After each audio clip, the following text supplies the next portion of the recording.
Capítulo 7. Curación de las heridas y transformación de las máscaras. Antes de proceder a la descripción de las etapas de curación para cada clase de heridas y máscaras, expondré lo observado con respecto a la forma en que cada tipo habla, se sienta, baila y realiza otras actividades, lo cual esclarece las diferencias en los comportamientos relacionados con las máscaras. La manera de hablar y la voz son diferentes según la máscara. El huidizo tiene la voz apagada y débil. El dependiente usa voz infantil, así como un tono quejumbroso. El masoquista finge sentimientos con la voz para parecer una persona interesada. El rígido habla de manera más bien mecánica y reservada. El controlador tiene una voz sonora. Los siguientes son la manera en cómo baila cada uno de los tipos de caracteres. El huidizo no gusta particularmente de bailar. Cuando lo hace, se mueve poco y de manera recogida para no hacerse notar. La actitud que emana de él es «no me miren demasiado». El dependiente prefiere los bailes de contacto porque le presentan la oportunidad de estrecharse contra su pareja. Algunas veces parece suspenderse de esta. De él emana «miren cómo le gusto a mi pareja». El masoquista baila con mucho gusto y lo aprovecha para expresar su sensualidad. Baila por placer de bailar. Lo que emana de él es «miren cuál sensual puedo ser». El controlador ocupa mucho espacio. Adora bailar y lo aprovecha para seducir. Representa principalmente una oportunidad para ser mirado. Lo que emana de él es «mírenme». El rígido baila muy bien y con ritmo, pese a la rigidez de sus piernas. Llama la atención para no equivocarse, y es el que suele tomar la iniciativa durante el baile. Los rígidos son serios, su porte es muy erguido, e incluso parecen contar sus pasos cuando bailan. Lo que emana del rígido es «miren qué bien bailo». ¿Qué tipo de automóvil prefieres? Las siguientes descripciones te indican cuál es la personalidad que influye en tu elección. El huidizo elige los automóviles de colores oscuros, que pasan desapercibidos. El dependiente prefiere un auto cómodo que difiera de las normas. El masoquista elige un automóvil pequeño de poco espacio interior. El controlador compra automóviles potentes y llamativos. El rígido prefiere un auto clásico y de alto rendimiento, que valga el dinero que invirtió. La manera de sentarse indica qué sucede en la persona mientras habla o escucha. El huidizo se hace pequeño en la silla y oculta los pies bajo sus muslos. Como no tiene los pies sobre la tierra, así puede evadirse con mayor facilidad. El dependiente se sume en la silla o se apoya en algo, como el brazo del sillón o de un sillón vecino, por ejemplo. La parte superior de la espalda se encorva hacia adelante. El masoquista se sienta con las piernas separadas. Al igual que en otras situaciones, elige una silla o un sillón que no le convenga o que le parezca incómodo. El controlador se sienta e inclina su cuerpo hacia atrás, cruzándose de brazos mientras escucha cuando se le habla, pero se inclina hacia el frente para convencer a su mejor interlocutor. El rígido se sienta muy erguido. Puede incluso estrechar las piernas entre sí y alinearlas con su cuerpo, lo cual acentúa su postura rígida. Cuando cruza las piernas y los brazos es para no sentir lo que sucede. En varias ocasiones durante las entrevistas, he tenido la oportunidad de comprobar que una persona puede cambiar varias veces su forma de sentarse, según lo que esté ocurriendo en ella. Consideremos el ejemplo de alguien que tiene las heridas de injusticia y de abandono. Cuando habla de problemas en su vida, su cuerpo se ablanda y la parte superior de su espalda se encorva, es decir, que está en su herida de abandono. Algunos minutos después, cuando le hago una pregunta sobre un tema que no desea abordar, su cuerpo se endereza y se pone rígido, y me responde que todo marcha bien en ese aspecto. En la forma de hablar también se observan varios cambios durante la conversación. Podría continuar así con muchos otros ejemplos. Estoy segura de que en los próximos meses podrás reconocer en qué momento tú mismo o alguno de tus conocidos lleva alguna máscara, a partir de tus propias actitudes físicas y psicológicas y las de ellos. De esta manera sabrás cuál es el temor que vives en ese momento. También he observado un hecho muy interesante en la relación con los temores. Durante la lectura de este libro, habrás notado que he mencionado el temor más grande de cada tipo de carácter. Lo que he podido observar al respecto es que la persona que lleva una máscara determinada no se percata de su temor, en tanto que quienes lo rodean ven fácilmente lo que ella desea evitar a toda costa. El pánico es el temor más grande del huidizo. No se da cuenta de él, porque se eclipsa justamente antes de sentirlo, y con frecuencia lo hace en situaciones en que podría sentirlo. Sin embargo, los que se encuentran con él advierten su pánico, ya que sus ojos lo traicionan la mayor parte del tiempo. La soledad es el temor más grande del dependiente. No lo ve porque se las ingenia para casi nunca estar solo. Cuando lo está, se hace creer a sí mismo que se encuentra bien, sin percatarse de que busca febrilmente ocupaciones para pasar tiempo. Ante la ausencia de alguna persistencia física, el televisor o el teléfono le sirven de compañía. A las demás personas les es fácil ver y sobre todo sentir este gran temor a la soledad que tiene. Sus ojos tristes también lo traicionan. La libertad es el temor más grande del masoquista. No se cree ni se siente libre a causa de las numerosas limitaciones y obligaciones que se impone. Sin embargo, sus conocidos lo consideran muy libre, ya que por lo general encuentra los medios y el tiempo para hacer lo que decide hacer, sin esperar a que los demás decidan por él. Aun cuando lo que decida le impida ser libre, los demás pensarán que ni siquiera tendría la plena libertad de decidir lo contrario. Sus ojos grandes y abiertos nos muestran su gran interés en todo, así como en su deseo de vivir muchas experiencias. La disociación y la negación son los temores más grandes del controlador. No se percata hasta qué grado crea situaciones de conflicto o problemas para dejar de hablar con alguien. Aunque atrae las separaciones o situaciones en que se rehúsa a otros, no advierte que les teme.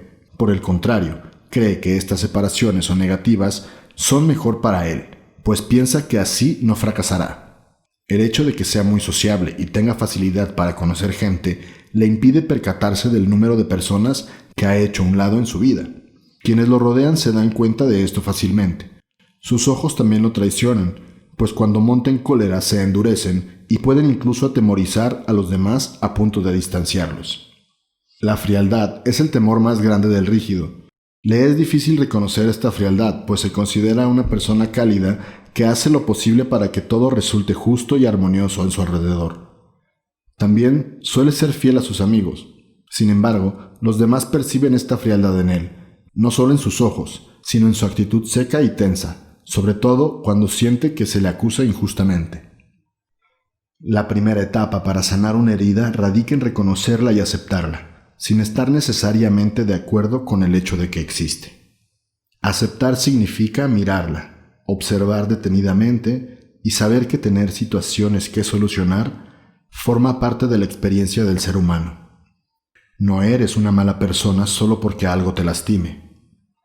Ser capaz de crearte una máscara para no sufrir ha sido un acto heroico, un acto de amor contigo mismo. Esta máscara te ha ayudado a sobrevivir y adaptarte al medio ambiente familiar que tú mismo elegiste antes de encarnar.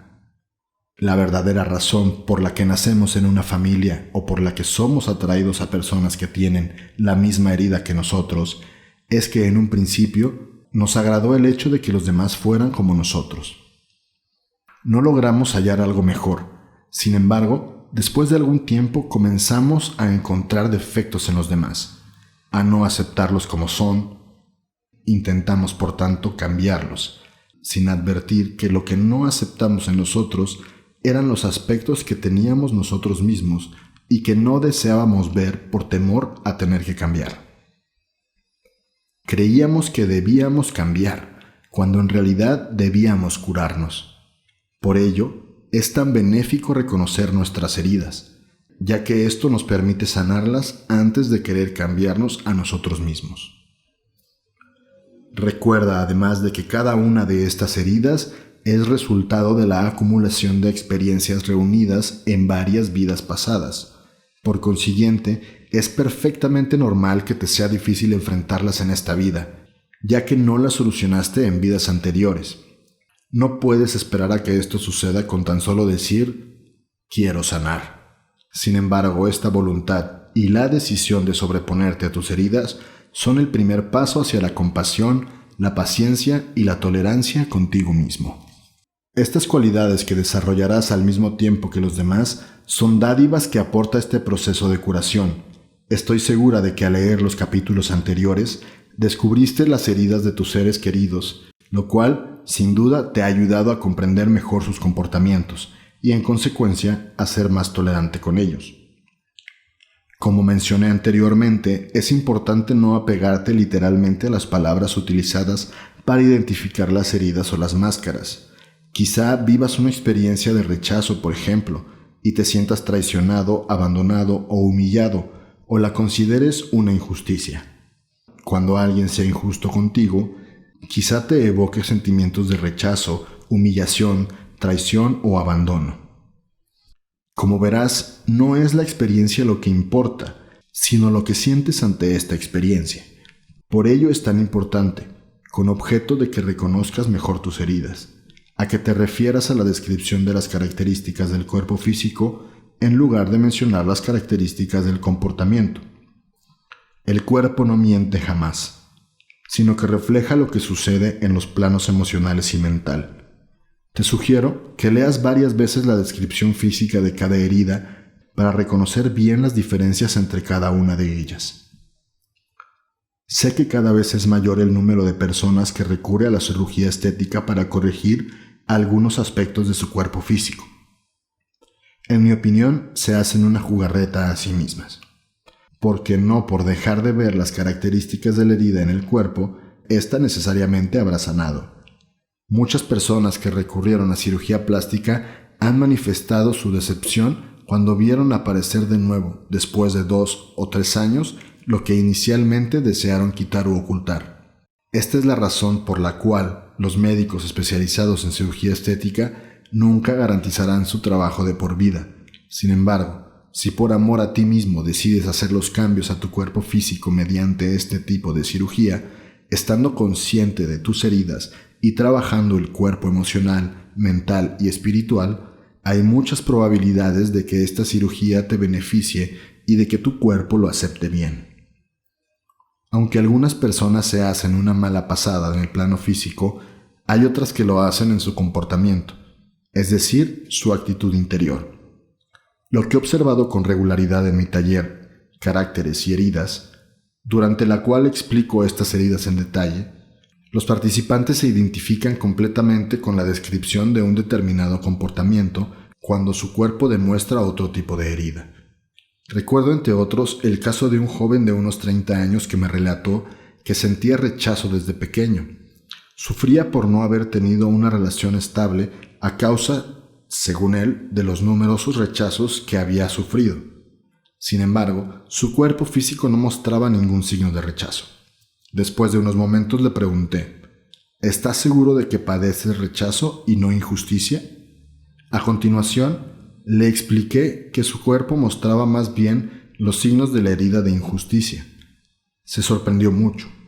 Le sugerí que se tomara el tiempo para reflexionarlo a fondo. Cuando lo volví a ver la siguiente semana, estaba entusiasmado y me comunicó que había comprendido y esclarecido las cosas a fondo durante esos días, y que se había percatado completamente de su herida de injusticia. Este tipo de ejemplo no es sorprendente, ya que el ego hace todo lo posible para que no veamos nuestras heridas. Está convencido de que al hacerlo, no sabremos curar el dolor que se relaciona con ellas. Nosotros somos quienes nos hemos convencido de crear estas máscaras con la finalidad de evitar ese sufrimiento. El ego siempre cree seguir el camino más fácil, pero en realidad nos complica la vida. Quizá parezca difícil que la inteligencia dirija nuestra vida, pues al hacerlo exige esfuerzo. Sin embargo, la verdad es que la inteligencia simplifica enormemente nuestra vida. Mientras más tiempo esperemos para curar nuestras heridas, más se agravarán. Cada vez que vivimos una situación que despierta y toca una herida, nos añadimos una capa más, como una llaga que se agranda. Mientras más empeore, más temeremos que la toquen, y así se vuelve un círculo vicioso que a la larga se convierte en obsesión, la de que todo el mundo existe para hacernos sufrir. Por ejemplo, la persona que es muy rígida verá injusticia en todas partes y se transformará en una perfeccionista excesiva. La persona muy huidiza, a su vez, se sentirá rechazada por todos y vivirá convencida de que nadie la puede amar, etc. La ventaja de reconocer nuestra herida o nuestras heridas es que finalmente emprenderemos el camino correcto. Antes actuábamos como la persona que va al médico para curar su hígado, cuando lo que padece son problemas cardíacos. Esta situación puede durar muchos años, como la del joven que intentaba encontrar una solución al rechazo que creía sentir, sin nada que se solucione. Después de haber tocado lo que realmente le lastimaba, estuvo en condiciones de solucionar su problema y de activar la curación de la herida. Cabe señalar que hay una diferencia entre llevar la máscara de dependiente y sufrir una dependencia afectiva. No solo las personas que tienen la herida de abandono y por consiguiente la máscara de dependiente sufren de carencia afectiva. Cualquier persona, sin importar la herida que sufre, puede ser dependiente en el plano afectivo. ¿Por qué? Porque nos volvemos dependientes afectivos cuando sufrimos de carencia afectiva, y sufrimos de carencia afectiva cuando no nos amamos lo suficiente. Por consiguiente, buscamos el amor de otros para poder convencernos de que somos factibles de ser amados. Cada máscara existe precisamente para indicarnos que nos impedimos ser nosotros mismos porque no nos amamos lo suficiente. De hecho, recuerda que todos los comportamientos relacionados con cada una de las máscaras son reacciones y no comportamientos basados en el amor a ti mismo. Antes de seguir adelante, resumiré las explicaciones de los 5 capítulos precedentes sobre el progenitor con el que generalmente se vive cada una de las heridas, lo cual es importante para poder ser sanadas. El rechazo se vive con el progenitor del mismo sexo. El huidizo se siente rechazado por la persona de su mismo sexo. Lo acusa de rechazarlo y siente más ira hacia éste que hacia sí mismo. Sin embargo, cuando vive una situación de rechazo con una persona del sexo opuesto, se rechaza a sí mismo, lo cual le induce a sentir aún más ira consigo mismo. También es muy posible que crea sufrir rechazo en ciertas experiencias, con personas del sexo opuesto, cuando en realidad se trata de abandono. El abandono se vive con el progenitor del mismo sexo. El dependiente se siente fácilmente abandonado por las personas del sexo opuesto, lo cual le induce a acusarlas más que a acusarse a sí mismo. Cuando sufre una experiencia de abandono con alguien de su mismo sexo, se acusa a sí mismo por no haber prestado lo suficiente atención a otro, o por no haber sabido cómo prestar atención adecuada, lo que con frecuencia percibe como una situación de abandono con las personas de su mismo sexo, es en realidad rechazo. La humillación por lo general se vive con la madre, sea hombre o mujer quien la vive. El masoquista se siente humillado fácilmente con las personas del sexo femenino, además de que tiende a acusarlas. Si tiene una experiencia de humillación con alguien del sexo masculino, se acusa a sí mismo y se avergüenza de su comportamiento o pensamiento ante el otro.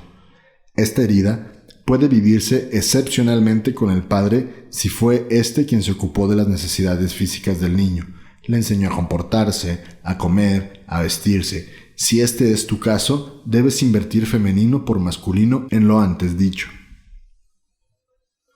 La traición se vive con el progenitor del sexo opuesto. El controlador se siente fácilmente traicionado por las personas del sexo opuesto y tiende a acusarlas por el dolor o las emociones que siente. Cuando vive una experiencia de traición con alguien del mismo sexo, se acusa a sí mismo y se reprocha no haber anticipado esta experiencia con objeto de evitarla. Es muy probable que lo considere traición por parte de las personas de su mismo sexo, que sea en realidad una experiencia que activa su herida de injusticia. La injusticia se vive con el progenitor del mismo sexo. El rígido sufre la injusticia con las personas de su mismo sexo y las acusa de ser injustas con él. Si enfrenta una situación que considera injusta con alguien del sexo opuesto, no lo acusará, sino que se acusará a sí mismo de ser injusto o incorrecto. Existen muchas posibilidades de que esta experiencia de injusticia con las personas del sexo opuesto sea más bien de traición. Si sufre mucho, puede incluso sentir ira mortal.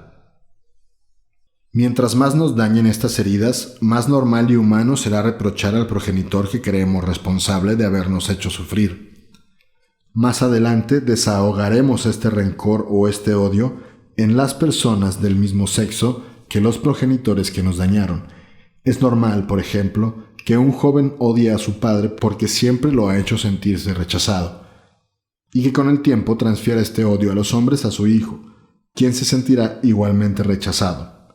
Reprochamos inconscientemente a este progenitor por tener la misma herida que nosotros y se transforma en un modelo a nuestros ojos que nos obliga a mirarnos a nosotros mismos. Nuestra preferencia, también inconsciente, será tener otro modelo, lo que obedece al rechazo por asemejarnos a él, ya que nos desagrada lo que vemos reflejado en él. Las heridas no pueden sanarse más que con un perdón verdadero, a nosotros mismos y a nuestros padres. Sin embargo, no importa cuál de las 5 heridas vivamos con las personas del sexo opuesto, o con el progenitor que consideremos responsable de ella, pues nosotros mismos nos reprochamos. Es por ello que tendemos a castigarnos mediante un accidente indirecto, o con algo que físicamente nos hace daño. El humano cree que el castigo es un medio para expiar su culpabilidad. En realidad, la ley espiritual del amor afirma todo lo contrario. Mientras más nos creamos culpables, más nos castigamos. Con mayor frecuencia atraeremos el mismo tipo de situaciones. Esto significa que mientras más nos acusemos, más volveremos a enfrentar los mismos problemas. Por tanto, sentirse culpable dificulta el perdón, que es una etapa importante hacia el proceso de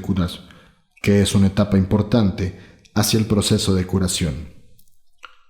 Además de la culpabilidad, con frecuencia sentimos vergüenza cuando nos acusamos de haber herido a alguien, o cuando alguien nos acusa de haberlo hecho sufrir la o las heridas que no hemos llegado a aceptar. En el capítulo sobre la herida de humillación, hablé de la vergüenza, porque es el rasgo más evidente del masoquista. Si bien todo el mundo siente vergüenza en uno u otro momento, esta es mucho más intensa cuando no aceptamos que hacemos padecer a otros la misma experiencia que no queremos que nos hagan sufrir.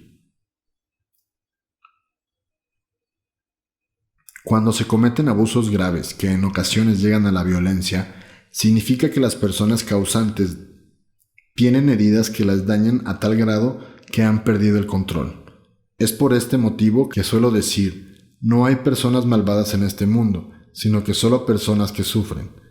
No se trata de justificarlas, sino de aprender a tenerles compasión, ya que no condenarlas o acusarlas no les ayudará, pero podemos ser compasivos aún sin estar de acuerdo con su conducta. Esta es una de las ventajas que obtenemos al percatarnos de nuestras propias heridas y de las de los demás. He observado también que es raro que una persona no tenga ninguna herida. En lo que a mí concierne, mencioné que tengo 2 heridas importantes para sanar en esta vida, la de injusticia y la de traición. Vivo la injusticia con las personas de mi mismo sexo y la de traición con las del sexo opuesto. Como la injusticia vive con el progenitor del mismo sexo, cuando siento esta emoción con una persona del sexo femenino, la acuso de ser injusta, mientras que cuando la injusticia proviene del sexo masculino me considero injustamente tratada y me encolerizo conmigo misma. En ocasiones me avergüenzo y algunas veces siento esta injusticia con los hombres como una traición. Por consiguiente, es posible ver la máscara de controlador y de rígido en el cuerpo de quienes, como yo, sufren las 2 heridas de injusticia y de traición.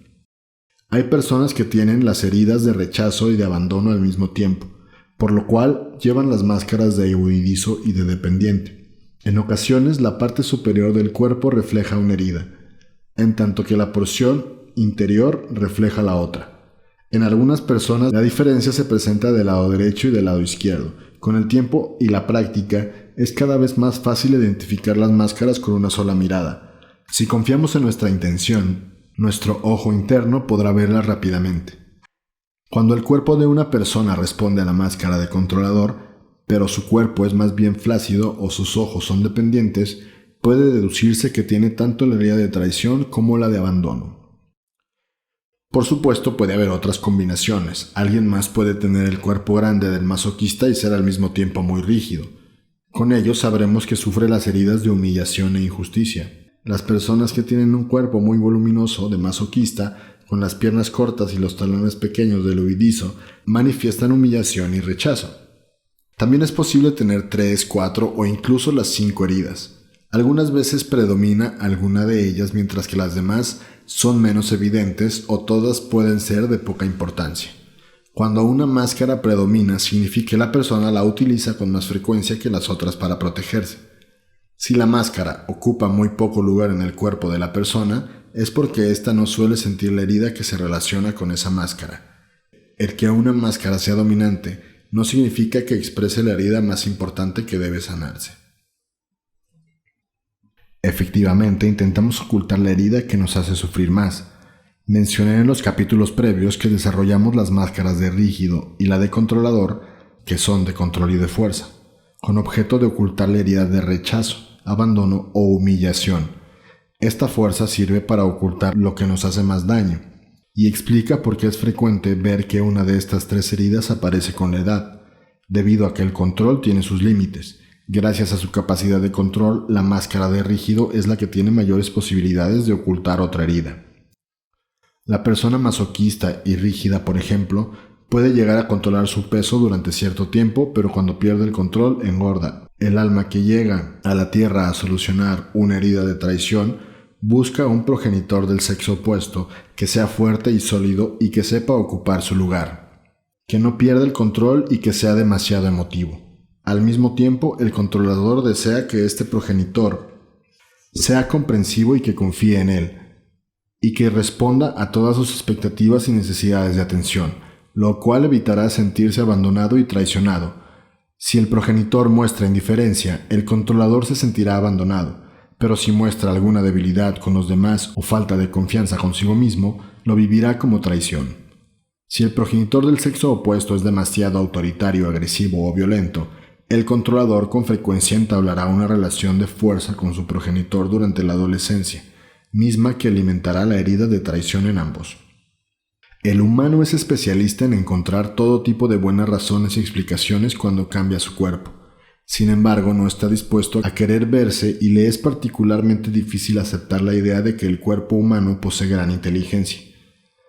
No desea admitir que el cambio más mínimo en su cuerpo físico es una forma de atraer su atención a algo que vive en su interior y que por el momento no quiere advertir. Si el humano tan solo se percatara de que cuando su cuerpo decide atraer su atención hacia uno de sus comportamientos interiores, significa en realidad que es su Dios interno el que está utilizando su cuerpo físico para despertar su conciencia en cuanto a lo que requiere para poder enfrentar lo que teme ver.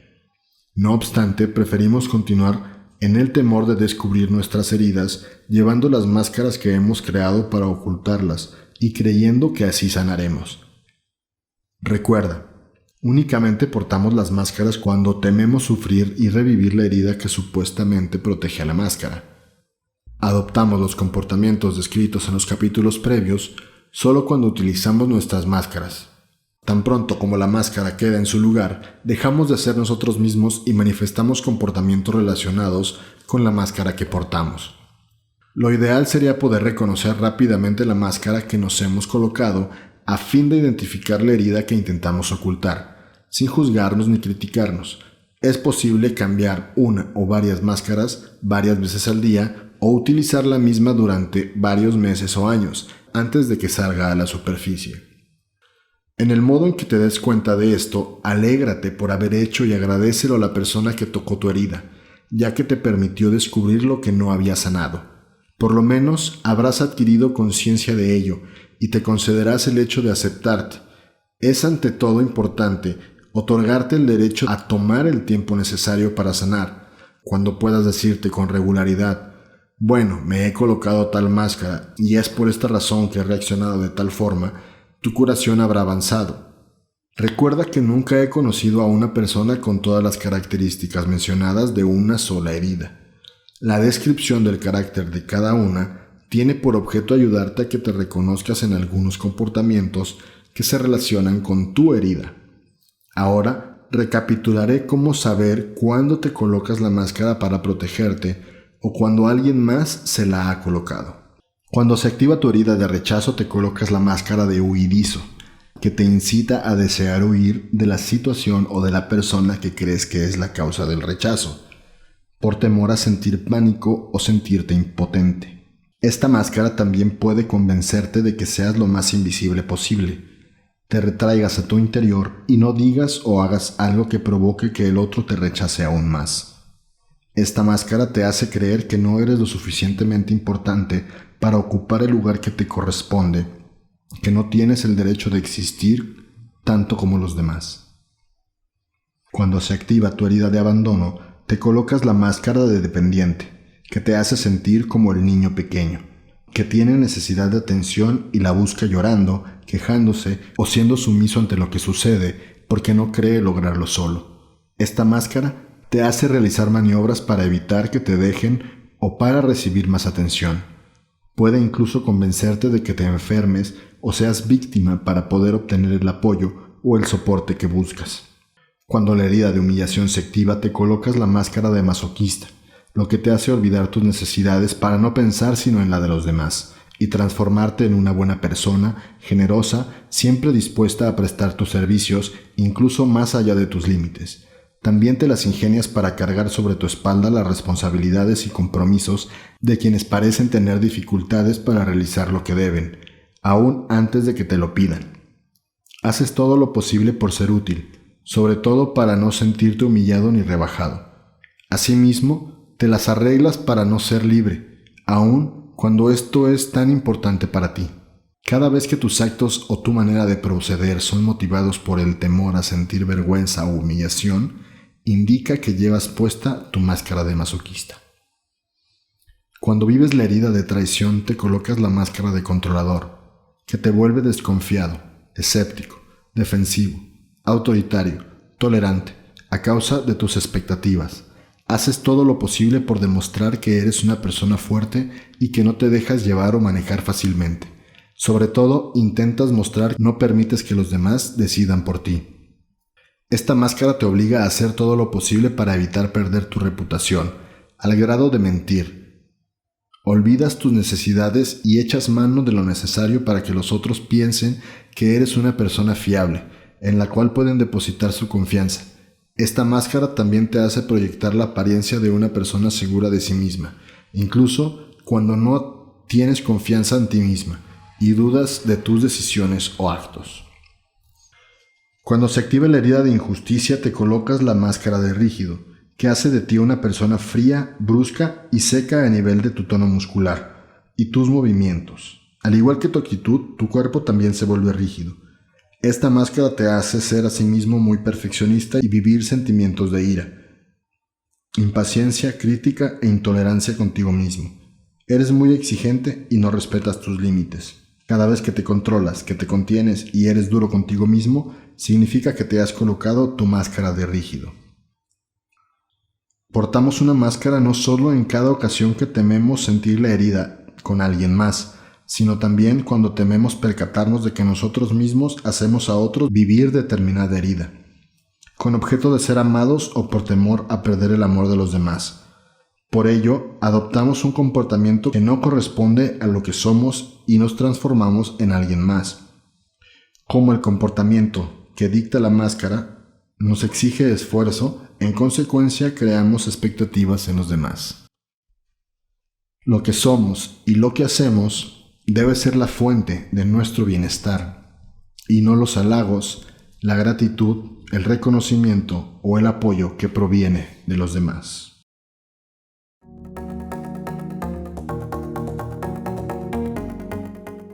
Y bien, muchas gracias por escuchar. Con esto concluimos la primera parte del capítulo 7, que habla sobre la curación de las heridas. Y ya estamos por terminar este audiolibro. Espero que les esté sirviendo de mucho. Y tengo una noticia importante y me gustaría mucho compartirla con ustedes. Terminando este libro va a servir como de plataforma para todas las cosas que voy a hacer en el canal. Y bueno, va a haber una transmisión en vivo. Estamos ahí armándola mi amigo Dan Larson y yo. Dan Melo, le voy a dejar sus redes en la descripción, pero Dan Melo es un gran amigo y él es un gran terapeuta.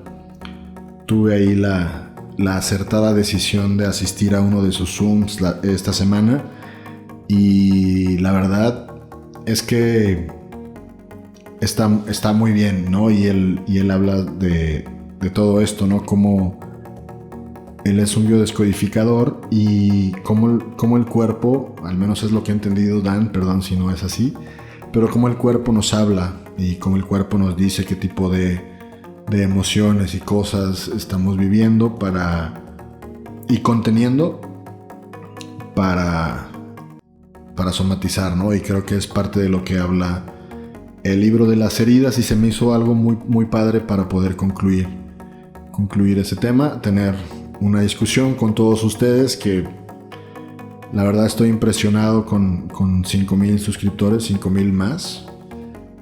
Y bueno, es parte de todo esto y esto me motiva mucho y me da muchas ganas de seguir estando con ustedes, contactarlos, saber de ustedes y darle más vida a este canal.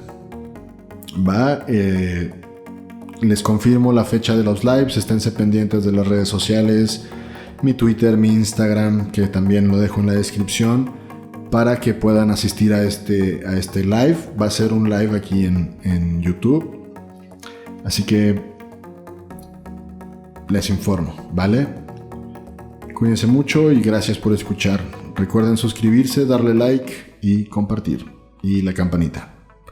Bye.